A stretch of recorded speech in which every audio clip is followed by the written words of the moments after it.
Pag-usapan pa natin ang toll barrier incident sa NLEX kasama si Mobile Journal Merrimon Reyes. Aba Merrimon, yung damage sa sasakyan ni Sir Jeffrey, gaano raw kalaki ang gagastusin para sa pagpapaayos ito? Yes, Pops. Ang estimate dito ni Sir Jeffrey ay pwede raw nasa 10,000 ito. Kung nga sa insurance naman, mga nasa ganun din yung estimate niya. Pero sa ngayon, yun yung pinaka napapansin niya or tinatansya niya ang damages sa sasakyan, Pops J.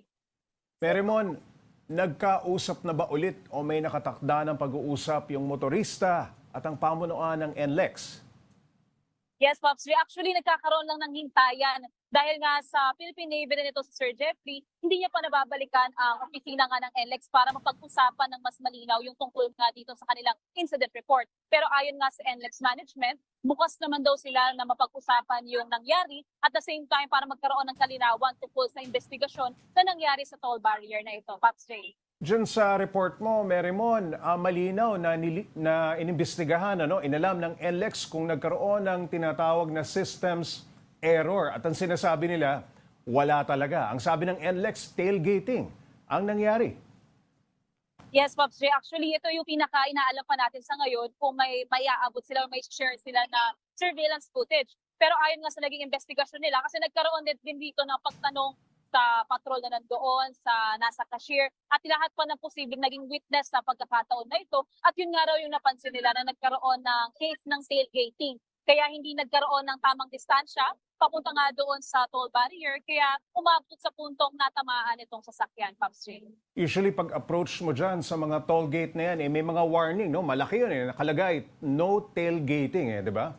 So, base dun sa report mo, sinasabi ng NLEX, isolated incident lamang ito, Merrimon, Pero sa mga ganitong pagkakataon, ano ang compensation na maaaring ibigay ng NLEX? Yung 10,000, medyo mahal, medyo may kamahalan sa mga motoristang nadali ng toll barrier ang sasakyan.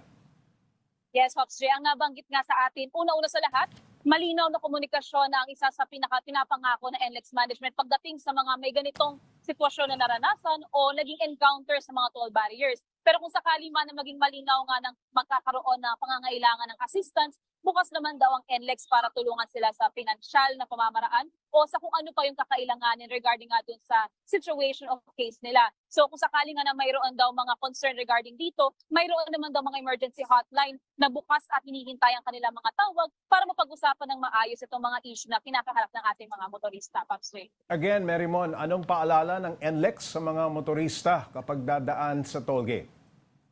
Yes, Pops J. Lalong-lalo na dahil meron pang iba na cash pa ang ginagawa na transaction sa mga toll barriers na ito, matuto daw po na magbigay ng distansya sa pagitan ng mga sasakyan at huwag pong tututok sa mga sasakyan, lalong-lalo na hanggat hindi pa raw bumababa ng buo yung pinaka-toll barrier para maiwasan dito yung chances na mababagsakan ng ating mga sasakyan. At the same time, magkaroon din ng safe distance sa pagitan ng sasakyan na nasa harapan, pati ng nasa likuran, para nga naman daw maging mapayapa lahat ng transaksyon na gagawin sa mga toll gate, Pops J. Maraming salamat, Mobile Journal Merrimon Reyes.